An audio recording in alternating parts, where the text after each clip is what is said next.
Hello everyone, this is Shijo Chandapillai, your favorite oncology clinical hypnotherapist. I help people overcome death anxiety, confidence issues, things like that, so that they can create a healing mindset so they can come out on the other side as a survivor. Today, I'm going to be talking about something. This could be really offensive in a way when it comes to challenging certain belief system that we hold. But when it comes to fear of death, death anxiety, it really does play an important role in understanding this. I wouldn't call it indoctrination or anything like that, but the first time in a child, the understanding of death or life after this physical form comes from religious institutions. When I say religious institutions, it's all mainstream things that people follow. Again, forgive me if I am, stepping outside of my limits to talk about this because it is not comfortable. But this video is specifically for people who are going through this death anxiety, this painful situation where people lose tremendous amounts of hours of sleep, people who go to hospitals waiting anxiously for their reports, and they're dying inside. It's painful for them. So this is why I really have to come up and speak about this process of, or the part of religion in this phobia. So when it comes to religion, there's always a religious institution. We go there when we're a kid. We learn 95% great things, how to be a great human being, how to care for others. But there's always this one thing that is there. A fear of death. No one has ever experienced what life is going to be after death.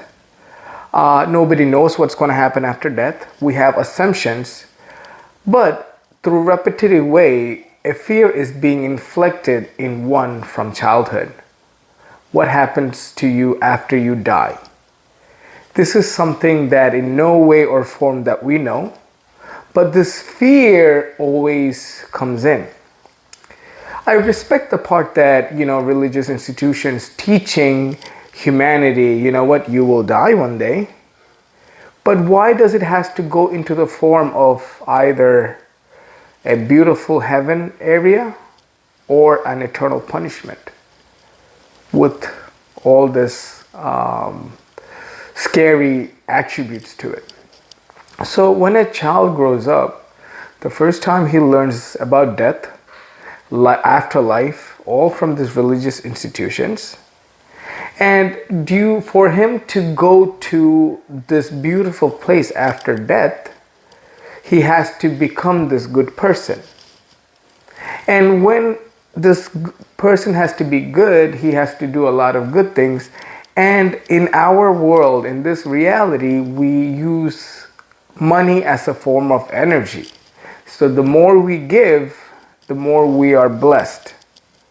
So when there are institutions that promote fear of death, there's always an exchange value to it.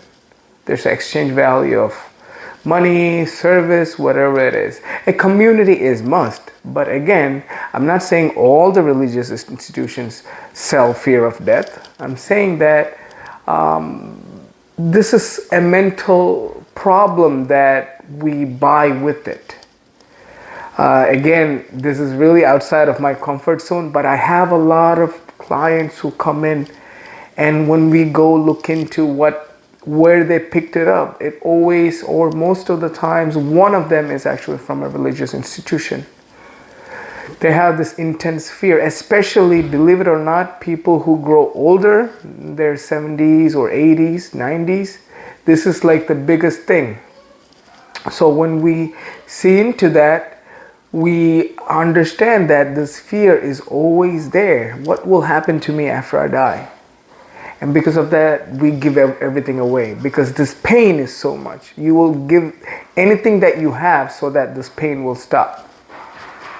So when it comes to this understanding from a childhood, this indoctrination, I shouldn't say that, I mean no disrespect, this indoctrination is actually causing someone to have this fear of death in a different way.